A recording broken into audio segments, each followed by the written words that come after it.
ದೆಹಲಿ ಚುನಾವಣೆಯಲ್ಲಿ ಏನಾಯ್ತು, ಮಹಾರಾಷ್ಟ್ರ ಚುನಾವಣೆಯಲ್ಲಿ ಏನಾಯ್ತು, ಹರಿಯಾಣ ಚುನಾವಣೆಯಲ್ಲಿ ಏನಾಯ್ತು, ಅಲ್ಲಿನ ಸ್ಥಳೀಯ ಬಿಜೆಪಿ ನಾಯಕರು ಮಾಡಿಕೊಂಡಿದ್ದ ಕೊಳಕನ್ನ RSS ಬಂದು ಸಂಘಟನಾತ್ಮಕವಾಗಿ ಈ ಬೂತ್ ಮಟ್ಟದ ಸಭೆಗಳನ್ನ ನಡೆಸೋ ಮೂಲಕ ಬಿಜೆಪಿ ಎಷ್ಟೇ ಕೊಳಕನ್ನ ಮಾಡ್ಕೊಂಡಿದ್ರು ಕೂಡ ಅದನ್ನ ಸ್ವಚ್ಛಗೊಳಿಸಿ ಈ ಮೂರು ರಾಜ್ಯದಲ್ಲೂ ಕೂಡ ಬಿಜೆಪಿಯ ಕೈ ಹಿಡಿಯುವಂತೆ ಮತದಾರರು ಮಾಡಿದ್ರು RSS ನವರು. ಹೀಗಾಗಿ ಪ್ರಿಯಾಂಕ್ ಖರ್ಗೆ ಅವರಿಗೆ ಗೊತ್ತಿದೆ, ಇಲ್ಲಿನ ಬಿಜೆಪಿ ನಾಯಕರು ಏನಿದ್ದಾರೆ ಕರ್ನಾಟಕದಲ್ಲಿ ಅವ್ರ ಕೈಲಿ ಮುಂದೇನು ಮಾಡ್ಲಿಕ್ಕೆ ಆಗೋದಿಲ್ಲ, ಏನಾದ್ರೂ ಮಾಡಬಹುದು ಅಂದ್ರೆ ಅದು RSS.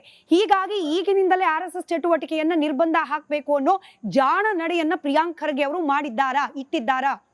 ನೀವೇನು ಹೇಳ್ತಾ ಇದ್ದೀರಿ ಮೇಡಮ್, ಇದು 100% ಸತ್ಯ. 100% ನೀವು ಹೇಳದಂಥದ್ರಲ್ಲಿ ಯಾವುದೂ ಒಂದು ಅಂಶನೂ ಸಹ ತಪ್ಪಿಲ್ಲ.